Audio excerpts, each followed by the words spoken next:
Selamat siang bagi kita semua. Kita kembali memasuki perkuliahan kita penulisan karya ilmiah. Hari ini kita akan membahas cara menulis proposal skripsi. Dan kita akan membahas ini dalam rangka persiapan siswa kelak ketika memasuki penulisan skripsi.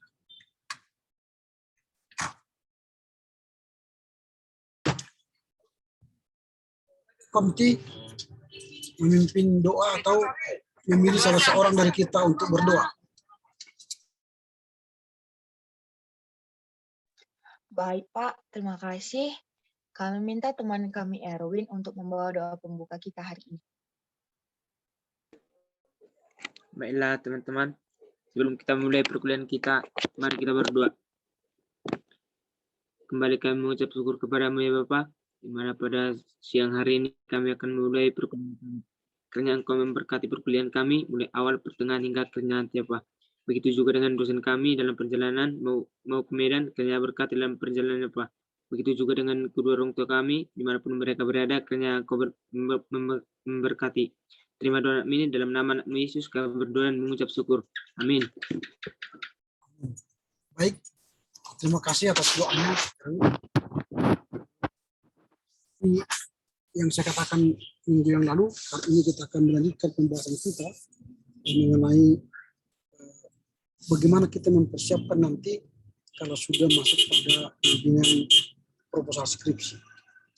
Jadi hari ini kita akan membahas topik bimbingan proposal skripsi. Nah, bimbingan proposal skripsi ini akan kita temukan, akan kita lakukan nanti pada kita sudah memasuki semester 7, biasanya semester 7. Tetapi di sana nanti memang kalian akan menerima sebuah mata kuliah bimbingan proposal skripsi, tetapi pada saat ini kita hanya melihat bagaimana persiapan kita untuk memasuki bimbingan proposal skripsi itu. Itu yang akan kita lihat. Dan pada mata kuliah bimbingan proposal skripsi nanti masih banyak lagi hal yang akan kalian bahas. Tapi kali ini kita hanya membahas melihat bagaimana persiapan-persiapan awal dalam rangka mempersiapkan kalian nanti memasuki bimbingan skripsi itu. Apa hal yang harus kalian siapkan? Itu yang akan kita bahas. Yang pertama nanti akan kita lihat bagaimana cara menulis proposal skripsi. Ini yang akan kita bahas 1 jam atau 2 jam ke depannya. Bagaimana kita melihat, mempelajari cara menulis proposal skripsi. Nah, proposal skripsi bagi mahasiswa biasanya hanyalah dilakukan oleh mereka pada tingkatan akhir, khususnya yang sudah memasuki semester 7 atau semester 8, seperti yang saya katakan tadi. Nah, kemudian menurut pengalaman beberapa mahasiswa, menulis proposal itu bisa saja dikatakan mudah atau juga dikatakan sulit, tergantung dari kesiapan kita untuk menulis proposal itu. Nah, cukup berat bagi mereka jika banyak proses yang harus dilewati. Dan memang harus dilewati dan dikerjakan. Karena itu kan tugas akhir sebelum menulis skripsi. Karena melalui tahapan proposal skripsi itu akan masuk pada penulisan skripsi. Nah, membuat proposal skripsi itu berarti kita menawarkan sebuah proposal penelitian yang akan kita garap secara karya ilmiah. Artinya sebagai proses penelitian ilmiah banyak yang harus dilalui dan membutuhkan banyak dukungan serta bantuan demi terselesainya tugas akhir ini. mahasiswa harus mencari referensi dari berbagai sumber, baik dari buku, wawancara, jurnal, atau melakukan tes kepada subjek penelitian langsung, field research, atau juga bisa library research. Nah, sedangkan dalam membuat proposal penelitian dan skripsi ini harus sesuai dengan buku panduan. Buku panduan kita ada.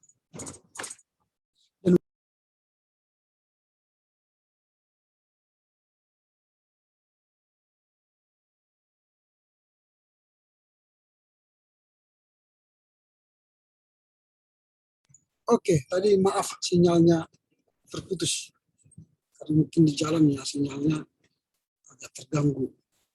Itulah kalau risiko di jalan ya. Harusnya dibeli 1 kilo banyak sinyalnya supaya jangan habis-habis. Oke, kita lanjut ya. Nah, jadi saya katakan tadi bahwa melakukan penyusunan proposal penelitian itu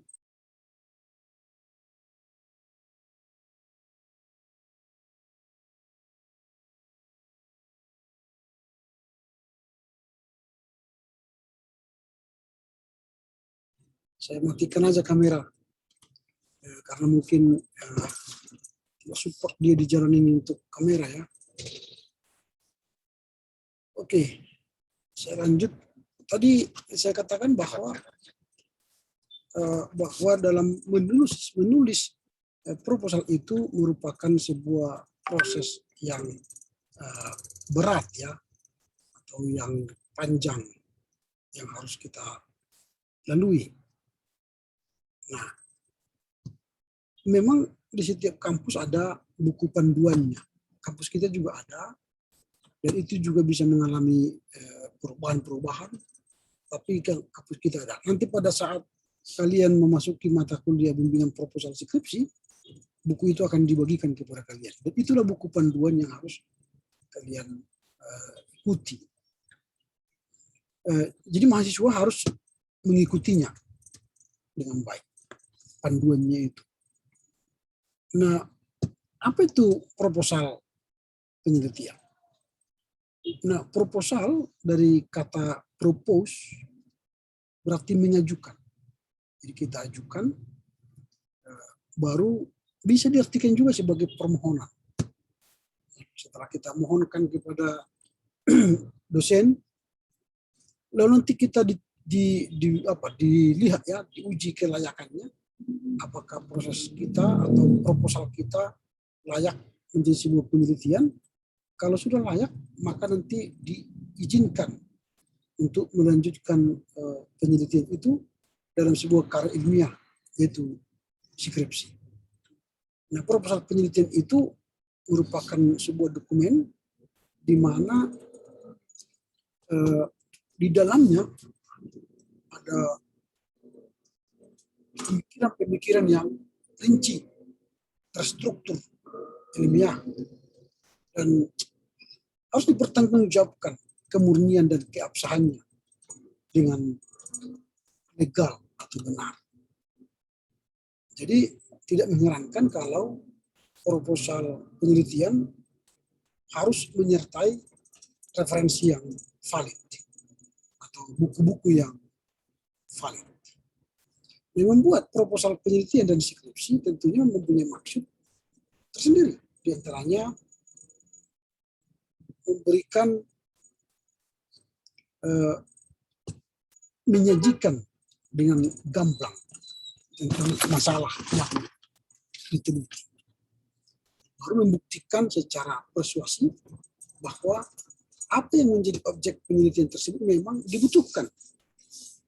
Benar-benar dibutuhkan. Artinya penelitian itu nantinya berdaya dampak kepada kita, kepada gereja dan masyarakat.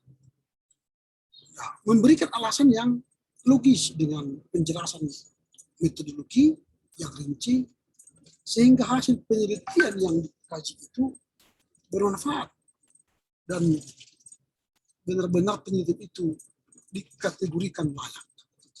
Nah, inilah sebuah proposal. Kemudian dalam sebuah proposal itu harus ada sistematika penulisan proposal. Nah, sistematika penulisan proposal skripsi itu bisa saja berbeda-beda. Setiap kampus berbeda-beda sistematikanya. Tetapi secara umum sistematikanya ialah tentu harus ada cover. Saya sudah sering katakan bahwa sebuah karya ilmiah tanpa cover itu seperti manusia yang telanjang yang tidak punya baju. Itu tidak etis. Jadi harus ada cover. Baru lembar judul, baru lembar pengasahan, baru daftar kata pengantar, daftar isi, daftar tabel, daftar gambar, lampiran. Baru setelah itu nanti masuk pendahuluan. Nah, di pendahuluan itu berisi latar belakang masalah, rumusan masalah, batasan masalah, tujuan penelitian, manfaat penelitian. Kemudian setelah itu baru tinjauan pustaka bab 2-nya. Itu landasan teori. Baru ada bagian landasan teori, kerangka berpikir. Itulah bagian bab 2. Kemudian kita masuk bab 3, itu metodologi penelitian atau metode penelitian. Lokasi dan waktu penelitian di mana, teknik pengumpulan datanya, teknik analisa data, dan analisa sistem atau analisis data kita. Lalu setelah itu baru sistematika penulisan, daftar pustaka, dan lampiran. Nah, inilah sebenarnya isi dari proposal itu. Di proposal itu sampai pada metodologi penelitian dan sistematika penulisan. Hanya itu yang kita butuhkan. Kecuali kalau sudah nanti sampai pada hasil, maka setelah sudah masuk pada skripsi, sistematika penulisannya tambah. Setelah bab 3 itu harus ada yang disebut dengan hasil atau analisa data atau hasil penelitian. Berarti kesimpulan dan syarat. Itu tambahannya dalam karya ilmiah yang full atau lengkap. Nah, sekarang kita akan mengurai satu persatu. Apa itu cover? Cover penelitian itu merupakan halaman yang pertama sekali dilihat oleh penguji. Di cover itu merupakan cover proposal skripsi yang berisi judul skripsi, nama penyusun, nomor induk mahasiswa, logo universitas atau kampus, nama program studi, jurusan, lalu di bawah lagi tahun pembuatan. Nah, itu. Jadi itu di covernya. Contoh-contohnya itu nanti bisa saya tampilkan. Kemudian lembar judul. Apa itu lembar judul? Biasanya setiap perguruan tinggi berbeda-beda, ada yang pakai, ada tidak pakai. Lembar judul ini merupakan lembaran yang hanya berisi judul skripsi yang diajukan. Supaya nanti para penguji melihat judulnya itu apa. Karena dari judul pun penguji sudah bisa melihat, menerawangnya apa yang harus diharapkan dari judul itu yang harus dikerjakan oleh para mahasiswa. Lalu lembar pengasahan. Nah, lembar pengasahan ini merupakan sebuah lembar untuk menunjukkan bahwa skripsi atau pengajuan skripsi kali itu sudah disahkan, disetujui oleh para dosen penguji dan pembimbing. Namun pengesahan proposal skripsi biasanya hanya berupa ACC dari dosen pembimbing utama di halaman cover. Ada juga yang tidak membuat ini, tapi setelah lulus dari ujian bimbingan proposal skripsi atau ujian proposal skripsi, ada catatan dari dosen dan itu akan diakumulasi lalu diumumkan bahwa proposalnya diterima. Daftar isi ini merupakan daftar isi dari semuanya apa yang kita lakukan selama proses penelitian itu. Nah, ini daftar isi. Jadi semuanya ada daftar isi supaya mudah para penguji nanti melihat isi daripada proposal kita itu. Lalu kata pengantar. Tentu kata pengantar ini ya dari si pengantar kalian sendiri mengantar pada proposal kita itu, proposal kalian itu. Jadi pengantar itu bukan untuk ucapan terima kasih kepada orang tua, ucapan terima kasih kepada dosen, bukan. Tapi kalian hendak menghantar pembaca untuk penelitian kalian.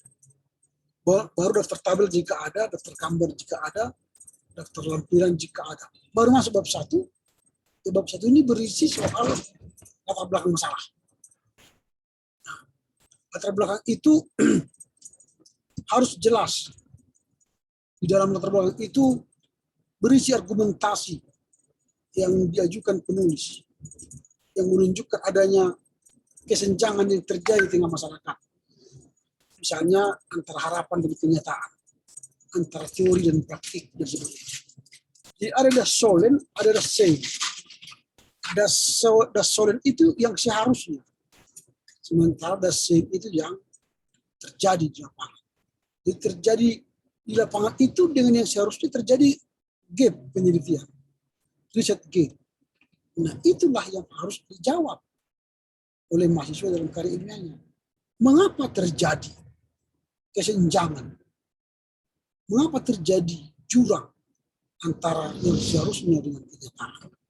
Itulah penelitian. Berikut inilah contoh penjabaran sikap latar belakang. Nah kalau misalnya judulnya, judul skripsinya atau judul proposal skripsinya meneliti pengaruh media sosial terhadap gaya hidup remaja masa kini. Ini contoh. Bagaimana gaya hidup remaja masa kini? Tentu kalian akan melihat seharusnya bagaimana gaya hidup remaja. Seharusnya dia sebagai seorang remaja yang bertumbuh, dia harus tunduk pada norma-norma umum atau norma-norma agama. Itu seharusnya menggunakan pakaian yang formal atau yang layak, tidak senonoh dan sebagainya.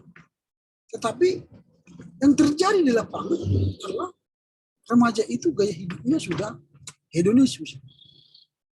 Gaya pakaiannya sudah you can see misalnya. Dan tidak memandang nilai-nilai norma-norma sosial dan agama.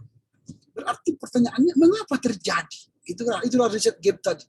Ada jurang antara yang seharusnya dan yang kenyataan di lapangan. Mengapa terjadi remaja mengalami degradasi nilai moral? Itu contoh. Nah kalau itu contohnya, makanya misalnya contohnya maraknya penggunaan media sosial belakangan ini di kalangan remaja bukan lagi hal yang aneh dan luar biasa. Didukung oleh kecanggihan teknologi, dunia seolah-olah mengecil dan bisa digenggam. Sebagai sarana penghubung, gawai sudah demikian akrab dengan kehidupan masyarakat modern. Bisa dibilang hanya sebagian kecil dari masyarakat yang belum pernah bersentuhan langsung dengan gawai. Inilah apa. Nanti kalau sekalian baca ini hanya contoh, kalian baca nanti sendiri, tetapi dari latar belakang itu kita sudah lihat ada gap. Berdasarkan latar belakang tersebut, penulis ingin meneliti perihal dampak perubahan yang dialami, khususnya remaja setelah menjadi pengguna aktif di media sosial. Studi mengenai perubahan gaya hidup diharapkan menjadi pembelajaran bagi generasi di masa yang akan datang. Nah, ini contoh latar belakang dari bagaimana pemuda dalam melihat gaya hidupnya yang berubah setelah memiliki gawai atau handphone. Nah dari situ kita akan merumuskan masalah. Apa itu perumusan masalah?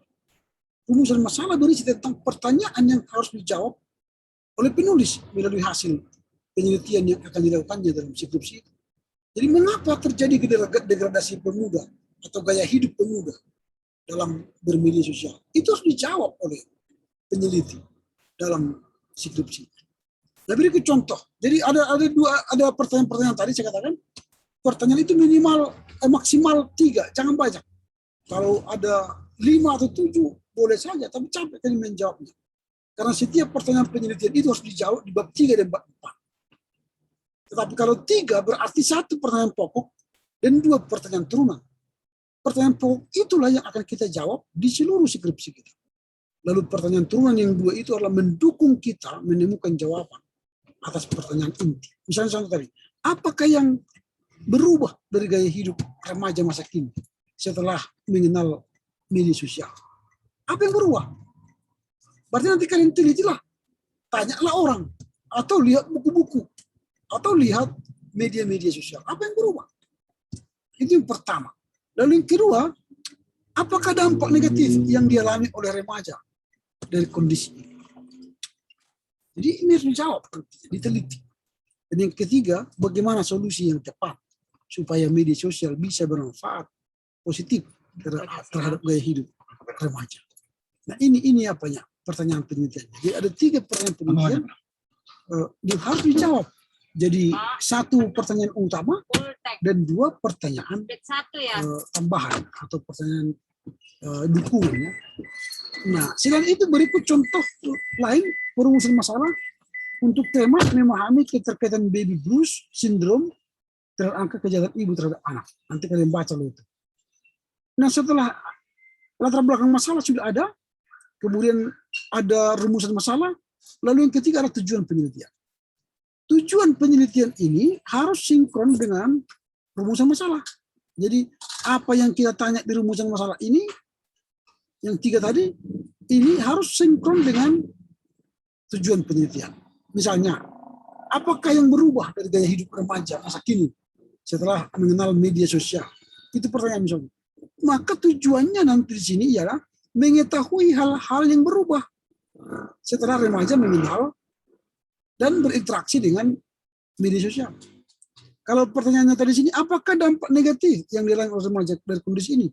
Maka tujuannya adalah mengetahui dampak buruk dari kehadiran media sosial. Lalu pertanyaan ketiga misalnya, bagaimana solusi yang tepat supaya media sosial bisa bermanfaat positif terhadap gaya hidup para remaja?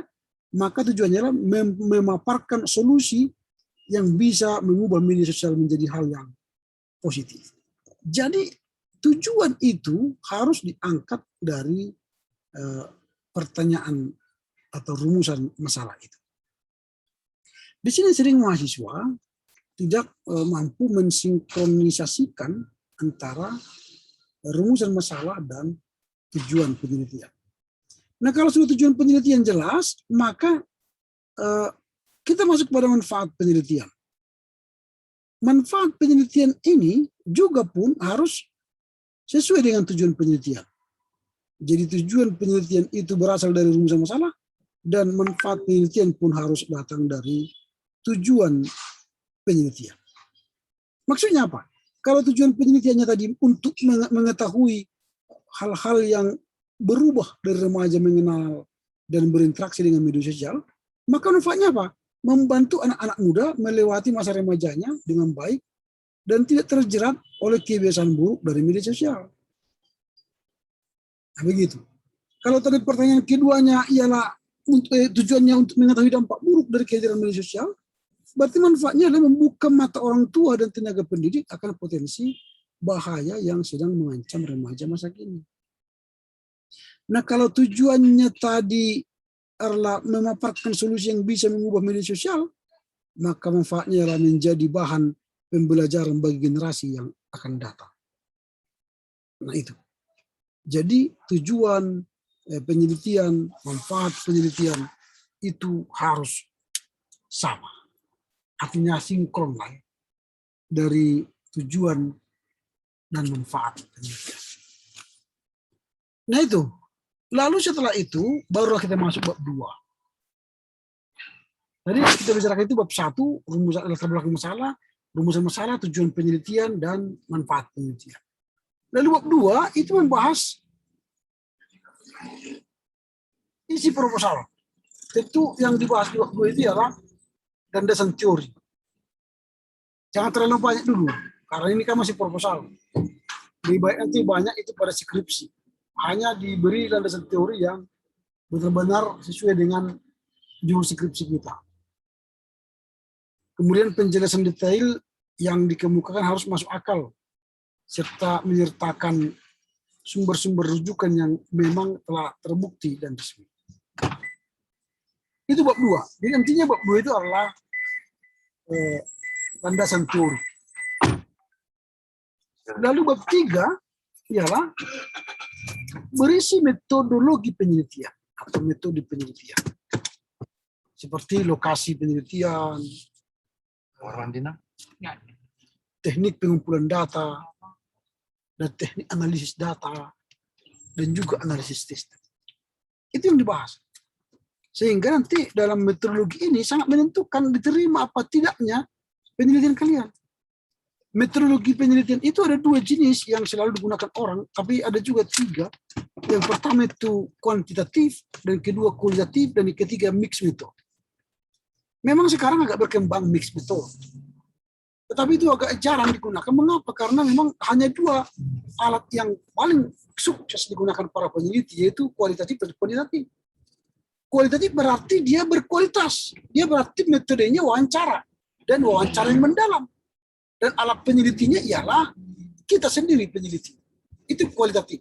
Semakin dalam pemahaman kita dari orang-orang yang berkualitas, maka dia wawancara. Dia kepada orang yang berkualitas. Nah, itu kalau kualitatif. Sementara kuantitatif, dia berarti banyak, kuantitatif, banyak.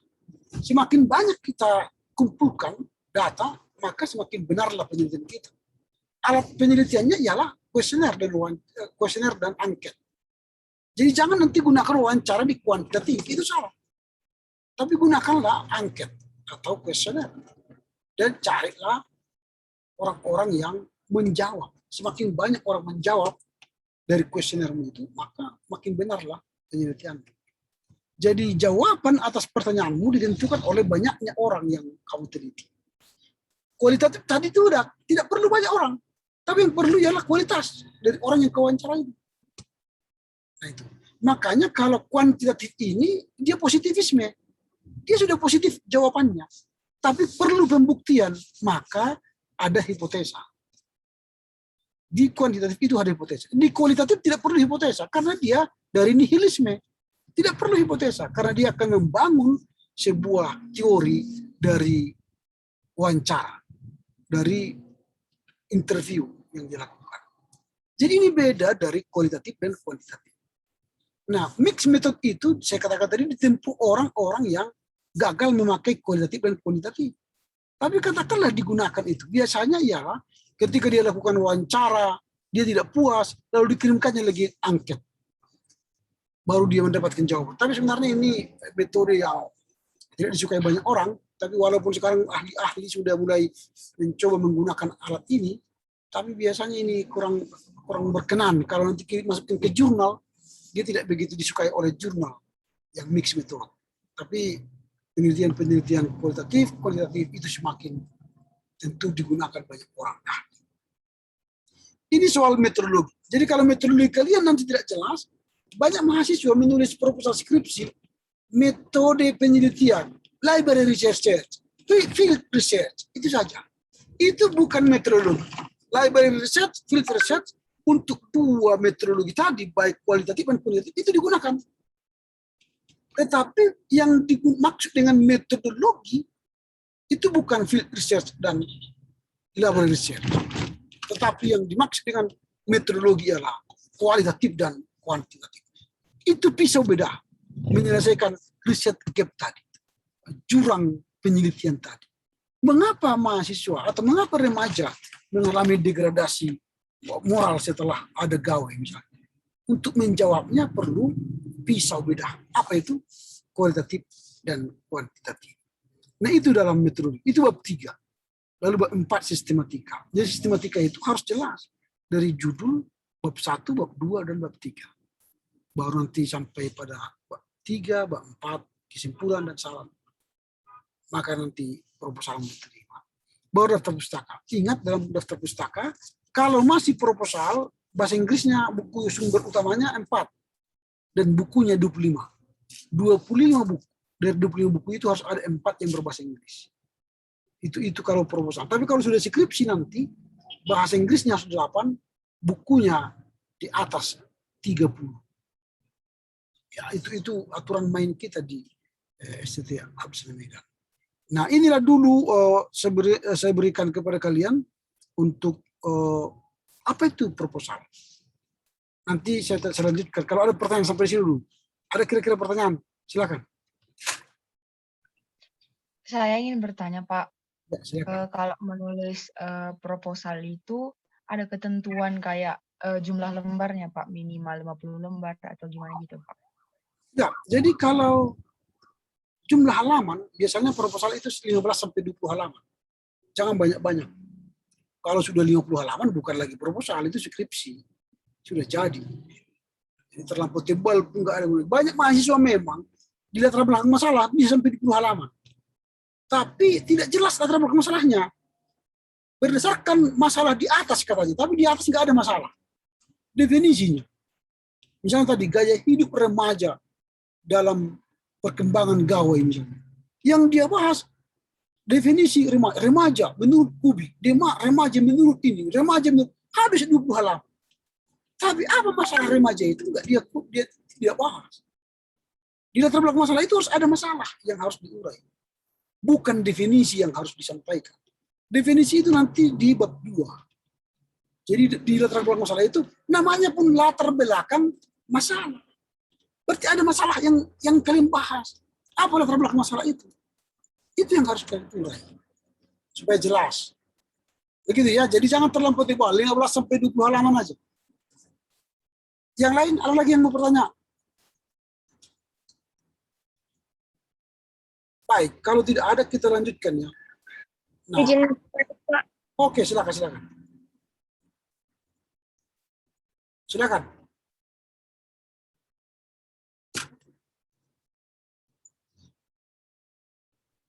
Ayo, silakan. Itu proposal itu kan setahu aku untuk apa penggalangan dana gitu, Pak. Iya. Ya, oke, betul. Jadi memang kalau dikatakan proposal seolah-olah kita mencari dana ya, pembangunan gereja, proposal Natal, gereja, proposal pembangunan jalan gitu ya. Bukan itu. Proposal yang dimaksud di sini adalah proposal untuk meneliti, untuk melakukan karya ilmiah, untuk menulis skripsi, menulis tesis atau menulis disertasi. Proposal untuk mengajukan karya ilmiah yang akan kita garap, yang akan kita tulis. Gitu ya. Jadi makanya tadi ada langkah-langkah menulis proposal itu. Bukan menulis proposal pembangunan tadi, tapi ada langkah-langkah yang harus dilakukan menulis proposal ilmiah. Ya, ada pendahuluan yang berisi latar belakang, rumusan masalah, tujuan penelitian, manfaat penelitian. Ada bab 2, masalah teori, landasan teori, kepustakaan, tujuan pustaka. Ada bab 3, pembahasan. Soal metodologi. Baru bab 4 ya ada sistematika penulisan. Kalau sudah skripsi nanti setelah bab 3 metodologi penelitian ada hasil penelitian, baru bab 5 kesimpulan dan saran. Nah itu. Begitu ya. Ada lagi yang mau bertanya?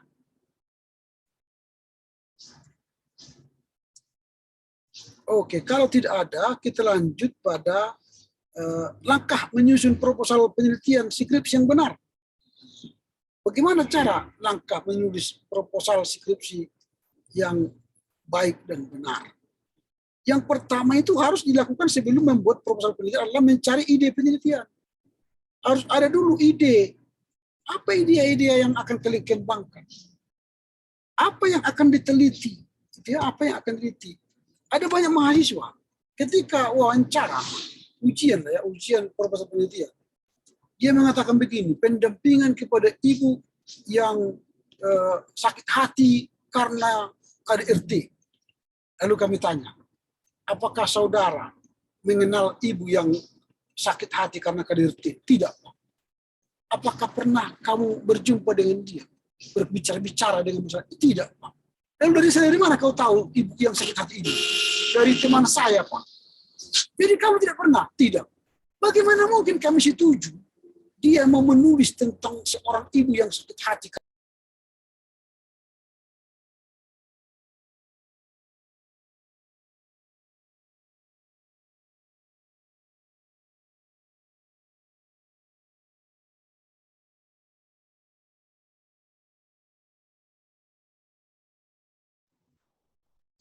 Oke, kita lanjutkan lagi karena terputus lagi di tengah jalan. Apakah suara saya kedengaran? Apakah suara saya kedengaran? Dengar Pak. Benar, Pak. Ya, tadi terputus ya, karena di tengah jalan ini sinyal tidak ada. Jadi bagaimana cara menyusun proposal skripsi itu? Pertama kita harus mempunyai ide penelitian dan apa yang diteliti. Saya katakan tadi ketika kalian bertanya, apakah kau kenal? Dia tidak kenal. Bagaimana mungkin kami memberi dia kesempatan meneliti karena dia tidak menguasai apa yang dia teliti. Jadi kita harus kuasai apa yang kita teliti. Kalau kalian tidak menguasainya, maka tidak boleh dijadikan menjadi sebuah penelitian. Ya, itu. Jadi usahakan dalam pencarian ide dilakukan jauh-jauh, dipikirkan sejak semester awal. Jadi kalau sekarang ini, kalian sebenarnya sudah bisa memikirkan apa skripsi kalian pada semester 7 yang akan datang. Sejak sekarang, sudah bisa. Sehingga kalian bisa mengumpulkan data-data sejak sekarang. Jangan mengumpulkan data-data setelah semester 7. Itu namanya sudah terlambat.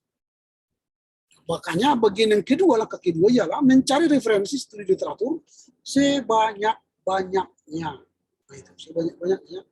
Untuk apa? Untuk mendukung penelitian nantinya. Kumpul-kumpulkan. Kalau misalnya kalian nanti ingin pendidikan agama Kristen berbasis literasi digital, maka sejak sekarang buku-buku literasi digital kumpulkan. Baik itu soft copy atau e-book, hard copy, buku dan sebagainya, laporan, jurnal atau apa namanya, majalah, kumpulkan aja. Lalu yang ketiga, tentukan terlebih dahulu rumusan masalah berupa latar belakang masalah, beserta masalah, baru ini menjadi latar belakang masalah dan rumusan masalah pada bab 1 pendahuluan. Lalu yang keempat, buatlah tahapan-tahapan penelitian dengan menggunakan diagram alur. Lalu setelah itu menyusun tahapan-tahapan penelitian.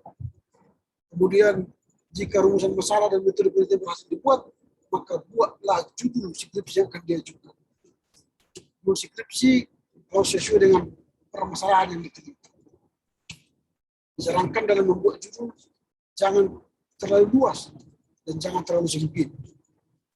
Dan ketujuh, setelah memecahkan rumusan masalah dan menghasilkan judul, susunlah bab 1. Baru yang terakhir yang ke-8, selanjutnya lengkapilah draft bab yang telah dibuat. Nah itu. Baru kesimpulan penutup. Mencari sebanyak-banyaknya referensi merupakan tips terbaik yang bisa saudara coba. Cara ini kan menambah dan menghasilkan proposal penelitian yang tidak hanya lebih baik dan serius, namun juga memberikan kesan bahwa Anda memang memahami tema penelitian yang Anda pilih.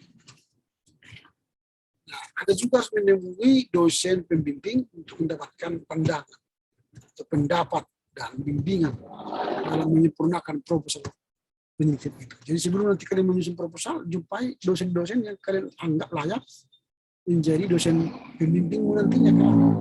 Sehingga terjadi tukar pikiran. Itu akan memperkaya proposal kalian. Nah, demikian saran saya dalam rangka mempersiapkan proposal skripsi pada semester 7 yang akan datang. Oke, ada pertanyaan sampai di sini?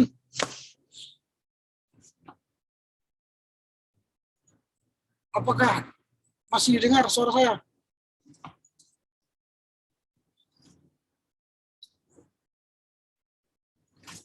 Halo, masih dengar?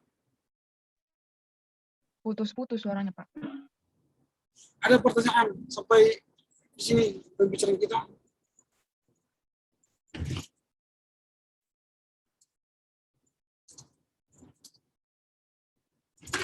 Oke lah, kalau tidak ada pertanyaan, maka kita tutuplah pertemuan kita sampai di sini. Kita jumpa minggu depan. Minggu depan kita sudah membahas soal cara-cara penulisan skripsi ya. Tadi kan bimbingan skripsi. Minggu depan kita akan bicara soal cara penulisan skripsi mulai dari awal sampai akhir. yang akan kita bahas. Sehingga nanti hampir lengkaplah kalian memahami mata kuliah ini, penulisan karya ilmiah, mulai dari awal sampai akhir. Toh ujung akhir dari petualangan kalian, pepijaran kalian di kampus akan berakhir di skripsi. Dan skripsi itulah bukti bahwa kalian adalah seorang scholar, sarjana yang akan kembali ke masyarakat. Oke, silakan Komti menutup dengan doa atau memilih salah seorang dari kita untuk berdoa. Baik Pak, terima kasih. Kami minta abang kami Abdi untuk membawa doa penutup kita. Baiklah, sebelum kita mengakhiri pertemuan kita pada hari ini, kita satukan hati kita berdoa. Allah Bapa kami yang berada dalam kerajaan surga, terima kasih kami ucapkan kepadamu pada siang hari ini Tuhan, di mana kami sudah selesai masuk mata kuliah penulisan karya ilmiah Bapak Tuhan. Kiranya apa yang dijelaskan oleh Bapak dosen kami tadi dapat kami maknai, dapat kami mengerti Bapak Tuhan. Engkau juga memberkati kami Tuhan, Engkau juga memberkati Bapak dosen kami Tuhan. Engkau yang memberikan dia kesehatan, kepintaran, dan kebijaksanaan Bapak Tuhan. Berkati juga dia yang sedang dalam perjalanan Bapak Tuhan. Engkau yang memberkati pertemuan kami selanjutnya. Inilah doa kami serahkan melalui anak-Mu Yesus Kristus, Juru Selamatkan manusia yang hidup. Amin. Amin. Terima kasih ya. Selamat sore. Salam Sore, Pak. keluarga. Yahobu Horas menjua-jua. Ahoy. Salam kebajikan. Maju-maju Pak. Maju Pak.